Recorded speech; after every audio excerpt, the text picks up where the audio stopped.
नमस्कार, Excelsior news में आप सबका स्वागत है। आज दिन भर की सबसे महत्वपूर्ण खबर सुप्रीम कोर्ट से आई। सुप्रीम कोर्ट ने एक महत्वपूर्ण फैसले में कहा है कि 10% reservation for the economically weaker section of the people जो मोदी गवर्नमेंट ने दी थी उसे लीगली बाइंडिंग कहा है और सरकार के इस फैसले को बरकरार रखा है। दरअसल मोदी सरकार ने फरवरी 2019 में एक कॉन्स्टिट्यूशनल अमेंडमेंट की थी 103, जिसके तहत 10% गवर्नमेंट जॉब्स और एजुकेशनल इंस्टीट्यूशंस में रिजर्वेशन रखी थी इकोनॉमिकली वीकर सेक्शन के उन लोगों को जो जनरल कैटेगरी से आते हैं। सरकार के इस फैसले के खिलाफ सुप्रीम कोर्ट में कई याचिकाएं दर्ज की गई थी। सुप्रीम कोर्ट ने इसके ऊपर कई बार सुनवाई की और आज आखिरकार सरकार के इस फैसले के ऊपर मोहर लगा दी।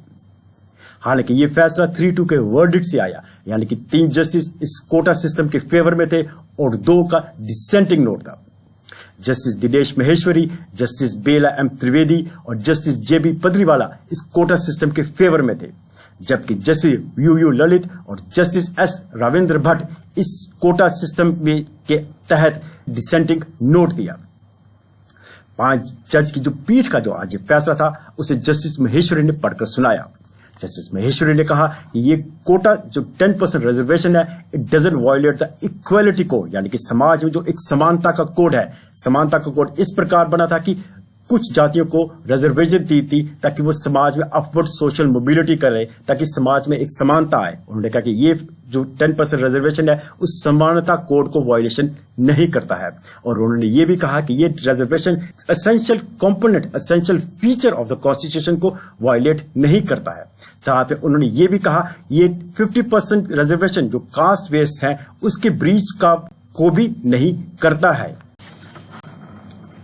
जस्टिस त्रिवेदी ने जस्टिस महेश्वरी को कनकर करते हुए, यानी कि उनके साथ सहमति जताते हुए कहा कि ये जो रिजर्वेशन है this has to be seen as a affirmative action of the parliament, यानी कि सरकार का जो अफर्मेटिव एक्शन रहता है, अफर्मेटिव एक्शन आपको इस तरह से बयान कर सकते हैं कि सरकार का पसमानदा वर्ग जिसके पास कोई कोटा बेस्ड रिजर्वेशन नहीं है अभी तक, सरकार उनको एक स्पेशल कैटेगरी के तहत कुछ ऐसी असिस्टेंस मुहैया कराती है, सोशल सोसाइटल अपवर्ड मोबिलिटी हो।